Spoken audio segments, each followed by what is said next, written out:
Boa noite a todos. Este é um módulo de apresentação do nosso curso Básico 1 sobre doutrina espírita do Centro Espírita André Luiz de Taubaté. Então, nós pretendemos, nesse nosso primeiro encontro, falar um pouquinho a respeito do curso, dos seus objetivos, né? O conteúdo que pretendemos desenvolver, para que possíveis interessados, né, possam, a partir dessa informação, decidir pela participação conosco ou não. Esperamos que participem. Então, esse primeiro roteiro, nós vamos fazer a apresentação do nosso curso, falar um pouquinho sobre materialismo e espiritualismo, um pouquinho, muito rapidamente, sobre o que é a doutrina espírita e falar um pouquinho do Evangelho no Lar, né? O objetivo desse curso, ou desses encontros, porque curso é uma coisa muito mais complexa e o nosso grande objetivo é realmente encontros de estudos, né, onde possamos, cada um de nós trazer aí as suas experiências, da sua vivência, né, e juntos construirmos o nosso caminhar, ok?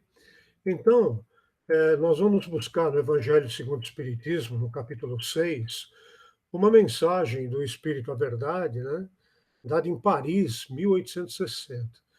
E a mensagem foi: Espíritas, amai-vos. Este, o primeiro ensinamento.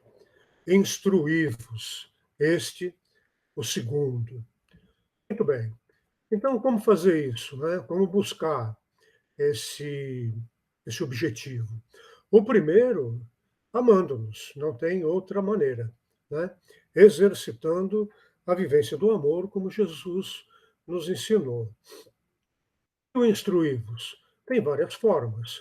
A convivência, uma troca, uma leituras e etc. Mas uma das maneiras é o estudo, né? Que é o que nós pretendemos desenvolver todos nós juntos aqui. Estudo, em conjunto.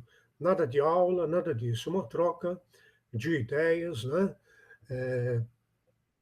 De experiências e etc. Então, Kardec, né, na introdução de O Livro dos Espíritos, ele já nos fala o seguinte, que o que caracteriza um estudo sério é a continuidade que se lhe dá. A própria história de Kardec é muito interessante, porque ele começou a, a pesquisar, a estudar a doutrina espírita aos 50 anos de idade, e realizou essa obra fantástica da codificação, né? Então, nós precisamos, a partir do momento que nós nos propomos a realizar um estudo, efetivamente dar continuidade, né? Não desistir na primeira dificuldade, né? Assumir isso como um compromisso. Então, nós lembramos, né, quando o Chico Xavier estava começando a sua jornada mediúnica junto com Emmanuel, especificamente junto com Emmanuel, e Emmanuel lhe disse da pretensão, do objetivo de juntos escreverem livros, né? E aí o Chico perguntou se teria condição, e Emmanuel disse que perfeitamente, né? Mas que seriam necessárias três coisas do Chico para que ele pudesse levar a contento o seu trabalho. A primeira dessas coisas era a disciplina. Sem ela, nada feito, né? A segunda coisa, disciplina. E a terceira, disciplina. A única coisa que Emmanuel pedia do Chico era disciplina. O resto, né, a espiritualidade, a partir do momento que sentissem efetivamente essa predisposição, dariam, né, forneceriam tudo o que fosse preciso, ok? É isso que nós esperamos também nesses nossos encontros, tá? Então nós temos aqui um planejamento, um calendário previsto para 2021, e uma coisa importante, vale para até que haja alteração, um conteúdo proposto, né? Então, composto de 14 roteiros, nós chamamos de roteiros a cada uma das apresentações, e 2 adendos. Um falando sobre Jesus e o cristianismo primitivo, material, que a gente disponibiliza, e um outro passando algumas informações sobre Allan Kardec. E nesses 14 roteiros, a gente pretende fazer a apresentação, que é isso que nós estamos fazendo nesse momento, né? Falar um pouquinho sobre o que é Deus e o que é Jesus, quem foi Jesus, né? Jesus é Deus, é a grande pergunta. Qual a visão espírita a respeito disso? Falar um pouquinho sobre a doutrina espírita especificamente, sobre as obras básicas, já no roteiro 4, sobre os elementos gerais do universo, espírito e matéria, os reinos da natureza, lei de causa e efeito. Aí começar na parte técnica, propriamente dito, da doutrina, falar sobre perispírito no roteiro 7, reencarnação no roteiro 8, morte e desencarnação no roteiro 9, a vida no mundo espiritual, né? A partir do momento que nós deixamos o corpo físico e estamos numa situação de erraticidade, o que é que acontece efetivamente conosco, falar um pouquinho sobre médiums e mediunidade no roteiro 11, falar sobre obsessão e desobsessão no roteiro 12, sobre fluidos e centros de força no roteiro 13, e aprofundar um pouquinho essa questão analisando o passe, né, terminologia específica da doutrina espírita, analisando aí um pouco da sua parte teórica e aqui nesses encontros online na parte teórica. Em cada ano, para cada desenvolvimento do curso, essa parte ela é complementada com as questões práticas, preparando as pessoas para o desenvolvimento dessa atividade nas casas espíritas de uma maneira geral, não apenas no André Luiz, ok? Então vamos em frente. Nós temos então duas concepções filosóficas aí, a que define o que é o materialista e o que define o que é o espiritualista. E elas são alternativas, tá? É impossível a pessoa ser materialista e espiritualista ao mesmo tempo, porque elas se excluem, ok? Então, quem é o materialista? É aquele que crê apenas na matéria e que tudo na vida acaba com a morte do corpo físico. Esse é o materialista. Então, se tudo acaba com a morte física, ele vai tentar aproveitar o máximo possível que der da vida enquanto está, entre aspas, vivo materialmente falando. E o espiritualista? É aquele que crê que existe alguma coisa a mais além do corpo físico, né? Então, dá para perceber por essas duas definições que elas se excluem, certo? Então, dentro do rol do grupo dos materialistas, nós temos os budistas, os hinduístas, os católicos, os evangélicos, os umbandistas, os espíritas e etc. Então, toda aquela doutrina, toda aquela orientação filosófica ou religiosa que acredita que exista alguma coisa além do corpo físico é espiritualista. Aí, detalhes vão diferir de uma ou de outra linha, mas isso não tem problema nenhum, tá? Continuamos sendo espiritualistas. Agora, o que é especificamente a doutrina espírita? É a busca, né? É a tentativa de retorno aos ensinamentos originais de Jesus, quando nós o depuramos de tudo aquilo que fomos enxertando como humanidade a esses ensinamentos ao longo desses 2000 anos de história. E durante os nossos encontros, a gente vai discutir muito isso, né? Então, o espírita ele é cristão, ponto, ok? É cristão e que busca, dentro da doutrina, entender e colocar em prática os ensinamentos originais de Jesus contidos, né, no seu evangelho, ok? Então, a gente diz que o Espiritismo é o cristianismo redivivo, vivo novamente, né? De acordo com os ensinamentos primitivos, aquela vivência dos primeiros cristãos, né, que conviveram com Jesus ou logo após a sua partida do mundo físico. E o espírita?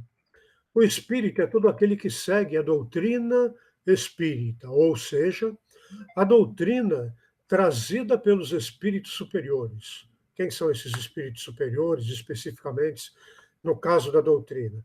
São os trabalhadores da obra de Jesus, né, que trouxeram todas essas informações do mundo espiritual e que Allan Kardec codificou num corpo de doutrina.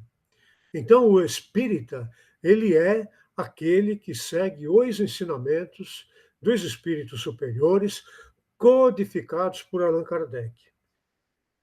De modo que, então, continuando,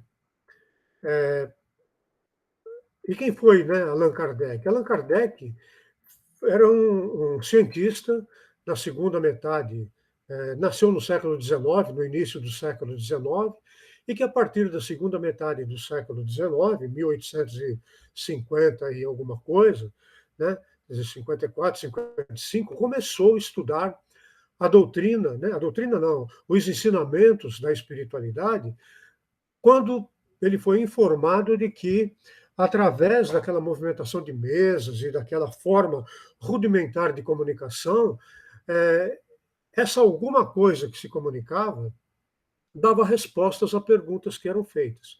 Então ele percebeu que não era apenas uma coisa física, tinha uma inteligência por trás daquilo. E a partir daí, de uma maneira persistente, disciplinada, ele se debruçou sobre o estudo e, em 15 anos aí de vida física, depois disso, codificou a doutrina da maneira que ela chegou até nós, até hoje. Era um espírito altamente preparado, né? Era, como eu disse, um cientista, falava 8 idiomas, né? Era, como professor Hippolyte Léon Denisard, né, Rivail, era muito conhecido na França, atuava no sistema educacional francês. Então, quem fala que Allan Kardec foi, sei lá, um aproveitador ou denigre a sua imagem de alguma forma, não sabe o que está falando, tá? Porque era um espírito altamente evoluído. Lecionava astronomia, lecionava anatomia dentro da área da medicina e uma série de outras disciplinas. Atendia de uma maneira gratuita alunos nesses diversos cursos, na sua residência, quer dizer, foi discípulo de Pestalozzi, que até hoje é uma iminência na área educacional, então era uma pessoa altamente preparada, né? Aí alguma informação sobre a doutrina propriamente dito. O Espiritismo não tem como prática rituais de qualquer espécie, dogmas, verdades inatacáveis, que não pode ser discutida, isso é um dogma. Uso de incensos, imagens de adoração ou qualquer outros objetos, né? Sacerdote, apóstolo, sumo sacerdote, bispo, papa e etc. Na doutrina espírita não tem nada disso.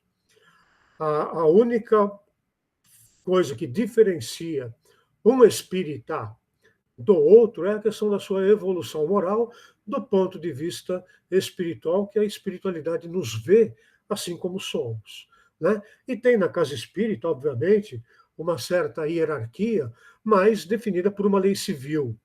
A hierarquia de presidente, vice-presidente, secretário, etc., não tem nada a ver, em princípio, né? O ideal é que haja uma concordância, mas com a questão da evolução moral, de modo que uma pessoa importante dentro da casa, um esteio do ponto de vista espiritual, pode não estar exercendo nenhum cargo, ok? São coisas distintas. Mas a doutrina espírita não tem nenhuma dessas práticas. Uso de roupa específica, tipo de cor de toalha, tudo isso não tem sentido e a doutrina não as aprova, ok? Nem adota. Então, das definições, o materialista ele acredita que com a morte do corpo físico acabou tudo, né? Então ele vai tentar aproveitar durante a sua vida física tudo que ele puder, amealhar o máximo de recursos possíveis. Se precisar prejudicar alguém, ele não vai hesitar em prejudicar, desde que aquilo lhe traga alguma vantagem financeira e etc. Por quê? Porque morreu, acabou. Então, né? Para que eu vou me preocupar com outras coisas? E o espiritualista, dentro das várias tendências, a gente colocou três aqui, né? Uma figura de Buda, uma figura do hinduísmo, uma figura de Jesus no cristianismo, né? Kardec, que codificou os ensinamentos de Jesus na doutrina. A gente tem, então, que essas definições, espiritualista e materialista, eles são opostos. Não dá para ser as duas coisas ao mesmo tempo, né? Então, nós temos que o espírita é um espiritualista, ok? Todo espírita é espiritualista, mas nem todo espiritualista é espírita. Bom, por que isso? É lógico, a pessoa pode ser espiritualista, crer que existe alguma coisa além do corpo físico, e ser budista, ser hinduísta, ser católico, ser evangélico, ser da Umbanda, mas não ser espírita. Porque, repetindo, o espírito é aquele que segue a doutrina dos espíritos codificada por Kardec. Ok? Então, a doutrina espírita, ela possui um tríplice aspecto. É uma filosofia contida basicamente no Livro dos Espíritos, onde temos lá 1019 perguntas e respostas que vão nos esclarecer de onde viemos, quem somos, para onde vamos, né? Qual a razão da nossa existência e etc. Ela é ciência porque estuda, né, dentro como uma ciência experimental, todos os fenômenos de ordem mediúnica, né, para que a gente possa entender efetivamente esses fenômenos até então, né, até o advento da doutrina, eram tidos como sobrenaturais, milagrosos, miraculosos, né? Então, o estudo científico desses acontecimentos vai nos mostrar que tudo é coerente com a lei divina, com uma lei natural. E a partir daí, deixa de existir o sobrenatural. Ok? Muito, essas informações estão contidas de uma maneira muito expressiva no livro A Gênese e, sobretudo, no livro dos Médiuns. Né? E também tem um aspecto religioso, embora não seja uma religião estruturada como tal. Ok? No aspecto religioso, a doutrina espírita tem por objetivo a transformação moral de cada um de nós, de cada criatura criada por Deus, né? Amparados nos divinos ensinamentos de Jesus. Então, a doutrina espírita, ela é uma doutrina cristã, essencialmente cristã. Então, não é religião estruturada como tal, mas tem uma vertente de religiosidade. Emmanuel nos fala que se a filosofia e a ciência seriam dois lados, né, de um trapézio, de uma pirâmide, elas apontariam para um vértice superior que nos liga ao alto. E essa ligação com o alto é esse aspecto da religiosidade, contida basicamente no livro Evangelho segundo o Espiritismo, um pouco no livro Céu e Inferno, onde serão discutidas essas questões. Existe pena eterna, castigo eterno, existe céu, existe inferno, e etc, e etc. Ok? Vamos em frente. Então, Allan Kardec, né, no preâmbulo do livro O que é o Espiritismo, muito interessante para quem está começando, tá? Ele diz o seguinte, que o Espiritismo é, ao mesmo tempo, uma doutrina filosófica e uma ciência de observação, com consequências morais, religiosas para a humanidade. Tá? Então, com consequências morais e religiosas. Então, é uma doutrina filosófica, é uma ciência de observação, com consequências de espiritualidade, de religiosidade. Tá? O marco fundamental da doutrina espírita foi o lançamento de O Livro dos Espíritos, ocorrido no dia 18 de abril de 1857, né, pelo professor Hippolyte Léon Denisard Riveio, sob o pseudônimo de Allan Kardec.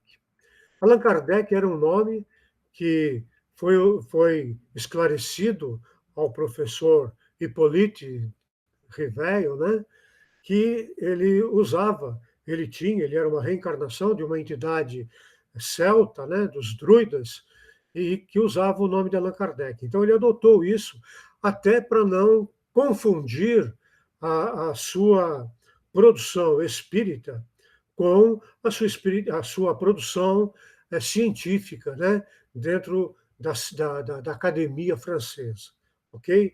Então foi para não misturar e para ele não usar o prestígio do nome que ele já tinha, porque ele dizia que a doutrina ela se imporia pelo seu próprio conteúdo, nenhuma outra necessidade, ok? Então, esta obra, né, o Livro dos Espíritos, é o alicerce da doutrina e contém a sua estrutura filosófica, como já dissemos. Né? Foi, uma primeira foi o primeiro de uma série de 5 livros, né, codificados por Kardec, não foram criados por Kardec, foram codificados por ele. Ele juntou as informações de uma série enorme de locais, de origens diferentes, de médiuns diferentes, de espíritos diferentes, e quando havia unanimidade de parecer, ele colocou nesse corpo de doutrina, ok? Então, quais são esses 5 livros doutrinários, conhecidos como Pentateuco kardeciano? Penta 5, né? Então, os 5 livros da doutrina, básicos da doutrina, existem outros, mas os básicos. O Livro dos Espíritos, de 1857, o Livro dos Médiuns, de 1861, né? Então, vai falar muito da ciência espírita, né? Vai analisar o espírito, a finalidade da sua existência, as suas condições, o seu relacionamento com o mundo material e etc. Todo o aspecto da mediunidade, né? Tudo está contido no Livro dos Médiuns. O Evangelho segundo o Espiritismo, já de 1864, que vai falar basicamente das leis morais. Kardec pegou a espiritualidade, foi orientando, pegando do Evangelho, né, que todos os aspectos morais, todos os ensinamentos morais do Evangelho, deixando um pouquinho de lado os aspectos históricos, né, onde é que Jesus nasceu, teve perseguição de Herodes, uma série de situações assim, que são históricas. Isso foi deixado um pouquinho de lado e para compilar no Evangelho segundo o Espiritismo exclusivamente os ensinamentos morais de Jesus, tá? Mas são os mesmos ensinamentos contidos nos 4 evangelhos, tá? O livro Céu e Inferno, de 1865, que vai falar das esperanças e consolações. Esclarece o futuro do homem, seu estado após a morte física, as alegrias e obstáculos no além-túmulo. E o livro A Gênese, já de 1868, que vai falar sobre as noções da divindade, criação dos elementos fundamentais do universo, das estrelas, do universo de uma maneira geral, da própria Terra e etc. Então, são esses 5 livros que dão todo o embasamento teórico, né, e prático para a doutrina dos espíritos. E que nós, querendo conhecer a doutrina, precisamos conhecer o seu conteúdo. Nesse nosso estudo de um ano, nós vamos buscar, basicamente nesses livros, e numa literatura complementar, principalmente da lavra de Chico Xavier, né, recebida mediunicamente por ele, e de autoria dos espíritos Emmanuel e André Luiz, nós vamos buscar tudo que a gente discutir nesses autores, ok? Não vamos colocar absolutamente nada que seja ideia nossa, não criamos nada, né? Estamos em busca do aprendizado, né? Estamos discutindo com quem se digna a participar conosco desses estudos, essas questões, e assim vamos juntos, né? Trilhando o nosso caminho de aperfeiçoamento, de evolução espiritual. Então vamos lá. Princípios básicos do Espiritismo. Depois nós vamos estudar, agora é só uma apresentação, tá, pessoal? Nós vamos, ao longo do ano, em cada um dos roteiros que a gente disse, a gente vai estudar mais detalhadamente. Então agora é apenas uma panorâmica. A crença inabalável em Deus, na existência de Deus. A imortalidade da alma. A concepção, o entendimento da existência de um homem integral composto de três instâncias: corpo físico, espírito e perispírito. Nós vamos discutir cada um deles. Reencarnação, como caminho de progresso, né, que leva o homem, por seus próprios esforços, a avançar sempre e a alcançar sua destinação final, que é a perfeição relativa de cada um de nós. Todos nós a alcançaremos. Relativa porque a perfeição absoluta apenas a de Deus. A existência de diferentes ordens ou graus dos espíritos, de acordo com o seu grau evolutivo. Todos fomos criados simples e ignorantes, e pelo nosso esforço vamos evoluindo até atingirmos aquele patamar mais elevado, né, da perfeição relativa. Quando então, na condição de espíritos puros, poderemos atuar junto a Deus, né, na condição de co-criadores da sua obra, tá? Mas já espíritos puros. Daqui há muito, muito, muito tempo na nossa condição atual. A pluralidade dos mundos habitados, né? Jesus disse, né, há muitas moradas na casa de meu Pai. Cada mundo desse destinado ao espírito em decorrência do seu grau de evolução, ok? Então, tem mundos compatíveis para receber espíritos com o mesmo grau de evolução. A comunicabilidade entre os espíritos. Nós nos comunicamos, espíritos que somos, entre encarnados, o espírito desencarnado se comunica com o desencarnado, e há a comunicação desencarnado-encarnado, e encarnado-desencarnado, que é a que a gente mais costumeiramente pensa, né? Mas é possível que ocorra a comunicação. A gente vai ver isso.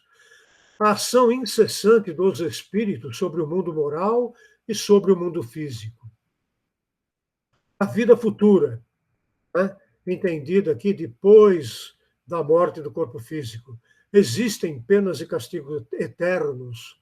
Existe céu, existe inferno, onde Deus nos castigaria aí a ficar queimando pela eternidade. Será que existe isso? Vamos discutir. A doutrina espírita fala que não, né? E nos explica, fundamenta por que não existe, né? Deus é um Pai de amor. Jesus nos trouxe essa informação. É um Pai de misericórdia, né? Que não quer o nosso sofrimento, quer o nosso aprimoramento, a nossa evolução, tá? A moral dos espíritos superiores é a moral do próprio Cristo. Fazer aos outros o que quereríamos que os outros nos fizessem, tá? Então, todos esses aspectos e alguns outros, assim, de uma maneira inicial, a gente vai abordar ao longo, né, desses nossos encontros. Tudo bem? Aqui é para dar uma visão panorâmica e bastante geral, né? Então, a autoridade da doutrina espírita, como a gente falou, ela decorre da universalidade de seus fundamentos. Kardec só colocou nesse corpo de doutrina aquilo para a qual houve unanimidade em todas as manifestações que ele tinha pesquisado, de diferentes centros, de diferentes médiuns, de diferentes países, de diferentes espíritos comunicantes. Quando havia essa uniformidade, essa universalidade de ensinamento, então ele aceitou isso, né, e colocou no corpo de doutrina. Por quê? Porque quando eu falo uma coisa, é a minha opinião pessoal. Quando o outro fala alguma coisa, é a opinião do outro. Agora, quando várias pessoas têm exatamente a mesma opinião, a probabilidade de estarmos corretos é maior, né? Então, é esse o critério. De modo que a doutrina espírita ela só agrega aos seus postulados uma informação, né, que venha observado esse aspecto da universalidade. Não é porque o espírito A ou B falou que nós temos que aceitar. Temos que discutir realmente, né? Usar a razão para entendermos essa informação e ver se ela tem fundamento. Tá? Então, é isso que a gente já disse aqui. Né? Não é uma opinião pessoal, né, de um espírito encarnado ou desencarnado, mas se tem que atender esse aspecto da universalidade e da fé raciocinada. A fé raciocinada, ela funciona de uma maneira contrária ao dogma, né? Então, tem lá os 40 e tantos dogmas da Igreja Católica, por exemplo, que são verdades tidas por inegociáveis, não dá para discutir, inquestionáveis, né? Então, isso é um dogma. Na doutrina espírita não tem dogma, ok? O que existe e se preconiza é a fé raciocinada. Nós temos que discutir o que é trazido até que a gente se convença, porque cada um de nós pode ter uma interpretação diferente em função das experiências que já vivemos, né? Então não se impõe nada a ninguém, não tem nenhum espírito que vai nos amarrar à força para a gente seguir, ninguém é obrigado a nada. Só que, para cada decisão que tomamos, advirá uma consequência, ok? E aí a gente vai responder pelas escolhas boas ou ruins que fizermos. Temos o livre-arbítrio, que é essa capacidade de escolha, e tem a lei de causa e efeito, que remete à nossa experiência as consequências das decisões que tomamos, ok? Então, o verdadeiro espírita, Kardec disse, né, no Evangelho segundo o Espiritismo, reconhece-se o verdadeiro espírita pela sua transformação moral e pelos esforços que se faz para domar as suas más inclinações. Então, o verdadeiro espírita, ele pode até frequentar uma casa espírita, mas se ele não tenta essa questão da transformação moral, na verdade, ele não é um verdadeiro espírita. Ele até frequenta, mas a espiritualidade nos conhece pela nossa intenção. Então, é isso que conta. Né? De modo que eu posso até estar afastado das atividades em qualquer casa, não tem problema, mas se eu viver os ensinamentos de Jesus, compreendê-los e praticar a caridade na sua pureza, na pureza que eu conseguir, eu estaria vivendo de uma maneira mais digna e mais proveitosa do que estando vinculado a qualquer casa religiosa de uma maneira meia boca, vamos assim dizer. Né? Não teria sentido. Ok? Então, o verdadeiro espírita se conhece pela transformação moral que ele está apresentando e pelos esforços que faz, né, para dominar as suas más inclinações. Então, é santo? Somos santos? Não. Erramos. Erramos muito. Só que somos levados, né, a entender o erro, a dominar essas nossas más tendências. Ok? Então, desenvolvimento moral quanto a essas más inclinações. Existem pessoas que nem sequer concebem o mau pensamento. Essa já realizou o progresso que tinha que realizar.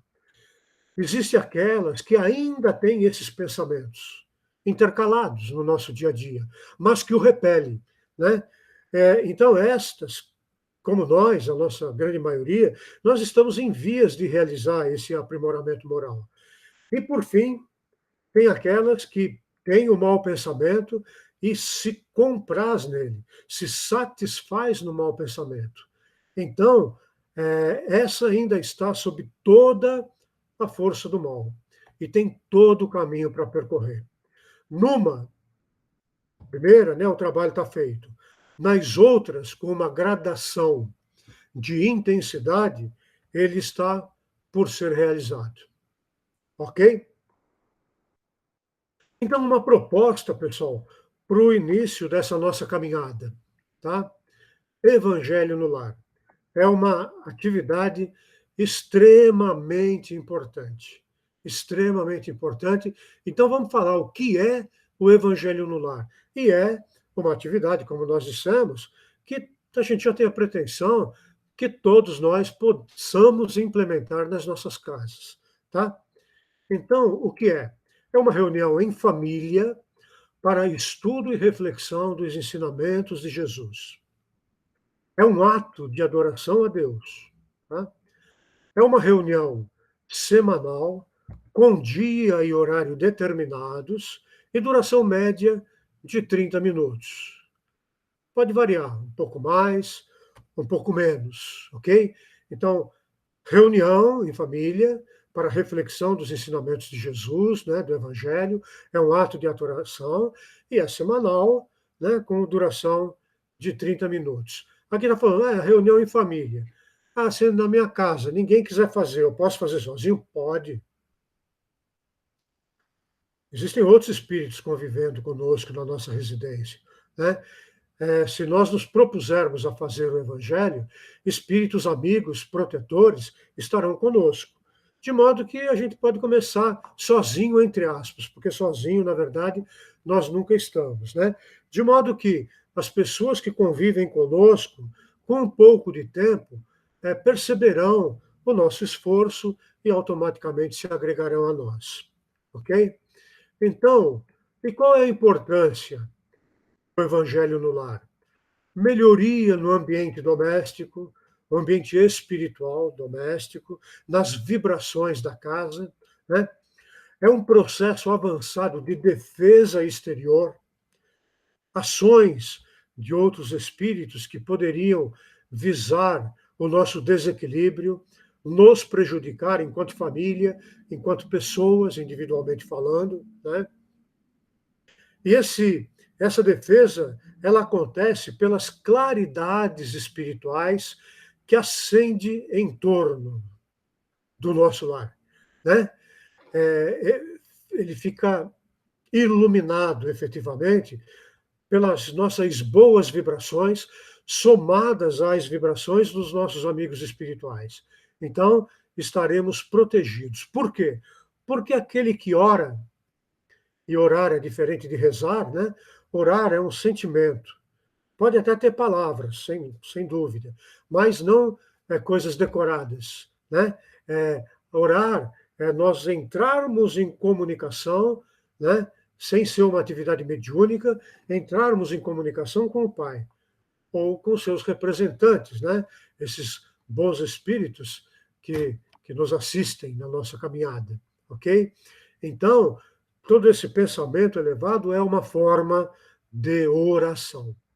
Daí, o lar que cultiva a prece se transformar numa verdadeira fortaleza, protegida, ok? E quais são as etapas do Evangelho no lar? A primeira delas, a prece inicial, simples, feita de coração, por qualquer pessoa participante, né? A segunda etapa, a leitura e comentário de uma passagem do Evangelho segundo o Espiritismo. Pode ser o Evangelho comum? Pode, sem problema nenhum. Né? Mas o Evangelho segundo o Espiritismo, como a gente viu, já pegou as questões morais. Né? E o nosso grande objetivo é o desenvolvimento moral. Então, ficaria uma coisa mais focada. Essa é a grande vantagem. Mas pode ser o Evangelho tradicional que eu tenho em casa? Pode, sem problema nenhum. E uma breve prece de encerramento, né, de agradecimento pela oportunidade que tivemos dessa reunião e etc. É conveniente, durante o Evangelho no Lar, a manifestação de espíritos? Não. Vamos ver o que a espiritualidade nos respondeu. Não.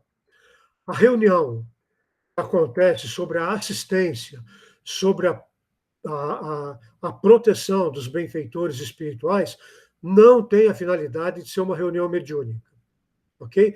Eles nos intuem, colocam ideias na nossa cabeça, mas não tem manifestação de outros espíritos, tá? Nem deles mesmos, por meio de psicofonia, essas coisas assim. Não é o objetivo. Reunião mediúnica, a rigor, deve acontecer na casa espírita. Pode acontecer em casa? Tem gente que até faz, né? Mas é o tipo da coisa que, eventualmente, sem preparo, sem cuidado, sem estudo, a gente sabe como começa, mas muitas vezes não sabe como termina. Então, o Evangelho do Lar não é reunião mediúnica, ok? O Evangelho, né, essa reunião, se destina ao esclarecimento evangélico, ao aprendizado cristão, a fim de que seus participantes, tanto encarnados quanto os espíritos que ali comparecem, melhor se conduzam, tendo em vista esse preparo, na jornada terrena. Ok? Então, visa nos preparar realmente, nos dar ferramentas para a nossa evolução espiritual. Pode-se colocar água para ser magnetizada ou fluidificada, é basicamente a mesma coisa, né? Então, pode, tá? Até pode, né? Mas o alerta que nos é feito, os fluidos, né? Essa emanação fluídica dos espíritos e de nós mesmos, recebidos durante a reunião, pelo próprio fato de estarem presentes em um ambiente harmonioso, já protegido, já são suficientes para ajudar a todos os participantes da reunião a se manterem em equilíbrio. Então, precisa pôr água para ser magnetizada? Não, não precisa. Ah, mas eu gostaria, posso colocar? Pode colocar. E ela será magnetizada pela espiritualidade? Sim, será. A gente pode pedir, elevar o nosso pensamento, até colocar a mão sobre a água ali, né? Ou só mentalmente, e essa água será magnetizada. Tomar de pouquinho aí durante a semana, ok? Então, resumindo, reunião pode ser, resumindo e complementando, né?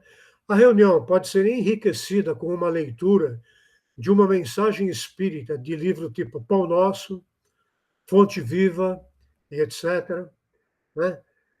Leitura edificante, né? A gente sugere leitura tipo Leon Denis, alguma coisa, mas toda a obra de psicografia de Chico Xavier, de Emmanuel ou de André Luiz, tem outros também, né? Irmão X, qualquer um, psicografada pelo Chico, tem uma fonte garantida, né? Então, pode fazer uma leitura de um breve trecho de um desses livros. É conveniente que a reunião tenha duração média de 30 minutos, seja semanal e realizada no mesmo dia e horário. Por que isso? Porque a espiritualidade, que está ligada a nós, também estabelecerá um compromisso de nos assistir nesse dia e nesse horário. Então, se é segunda-feira, 8 horas da manhã, toda segunda-feira, 8 horas da manhã, eles estarão conosco. Aí, não, hoje não vou fazer porque não sei o quê. Hoje não vou fazer por outra coisa. Não, a gente tem que, né, aquele aspecto, disciplina, disciplina e disciplina. Estabelecemos um horário, é compromisso que assumimos, ok? Então temos que honrar os nossos compromissos, evitando, né, suspender ou interromper a reunião. Crianças devem participar da reunião sem problema, tá? E aí a gente deve adaptar para eles uma leitura, um comentário, né, de uma maneira que, pela evolução fisiológica, pela idade física, que não tem a ver com a idade espiritual, né, mas pela idade física que eles estão nesse momento, eles possam entender o que está sendo discutido ali, né? A gente trazer exemplos que eles compreendam realmente, né? Evitar comentários ou comparações que desmereçam outras pessoas ou outras religiões, ok? Cada um é cada um tem o seu momento e nós temos que respeitar isso. Evitar comunicações mediúnicas, como a gente já frisou, né? Então, a doutrina espírita nos ensina que o lar não é somente a moradia dos corpos, mas, acima de tudo, a residência das almas. O santuário doméstico que encontre criaturas amantes da oração e dos sentimentos elevados, converte-se em campo sublime de belas florações e de belas colheitas espirituais. Essa passagem foi tirada do livro Missionários da Luz, né, psicografado por André Luiz, por Chico Xavier, e que é de autoria do espírito André Luiz. Né? Então, na nossa casa, convivemos nós e convivemos, embora a gente não veja, não sinta, via de regra, os espíritos que nos são afins. Se nós estamos buscando, se a gente vive retamente, conosco conviverão bons espíritos, que estejam no nosso mesmo nível de desenvolvimento espiritual ou que, mais elevado, nos protejam. Se a gente quiser chamar de anjo de guarda, qualquer coisa assim, espírito protetor, não importa, né? Mas estão conosco ali. Agora, se nós somos desequilibrados, a gente atrai, por afinidade, espíritos desequilibrados para conviver conosco. E aí, um, dois ou mais espíritos desequilibrados juntos, esse desequilíbrio ganha uma proporção, às vezes, inimaginável. Então, por isso que a gente tem que vigiar e orar. Vigiar os nossos pensamentos, né? Pedir ajuda, vigiar as nossas atitudes, né? Tentarmos ser, em cada momento da nossa vida, coerente com aquilo que a gente apregoa, ok? Então, tem uma tira de mensagem espírita chamada Espiritinhas. Aí a gente pegou aqui para. Mas é uma brincadeira, né? Muito lúdico, mas é bem isso que acontece. Mostrando aqui dois espíritos, né, conversando, e eles chegaram para perturbar a casa do Zé. Aí um fala para o outro, ah, mas não vai dar mais, não. Aí o que está chegando agora pergunta, ah, mas por quê? Nós sempre fizemos isso, né? Porque assim, agora ele começou a fazer o evangelho no lar. Então, essa imagem mostra a luminosidade no lar desse Zé, né? Que é o espírito citado como exemplo aqui, e que é isso efetivamente que acontece. E num ambiente iluminado, não há espaço para treva. Né? Treva como espírito ainda preso ao mal, ou treva como consequência da presença desses espíritos. Se o ambiente é iluminado, a treva não consegue se impor. Então, essa é a grande vantagem do Evangelho no Lar. É uma proposta que nós já fazemos para que a gente continue ao longo desses 14 roteiros. Ok, pessoal? Então, foi uma breve apresentação. Esperamos que vocês tenham tido uma ideia do que nós pretendemos com esse chamado curso básico 1, mas que é uma caminhada conjunta nossa, né? Então, boa caminhada a todos nós que estamos no mesmo nível de desenvolvimento, precisamos nos ajudar, ok? E que Jesus nos abençoe, nos ilumine e nos guarde hoje e sempre. Que assim seja, graças a Deus, ok? Estou muito grato a todos, esperamos que esse primeiro encontro tenha tido uma utilidade, né? Que vocês possam ter, que consigamos ter transmitido aí qual é a nossa intenção com esses encontros. Esperamos tê-los conosco. Um grande abraço, muita luz a todos.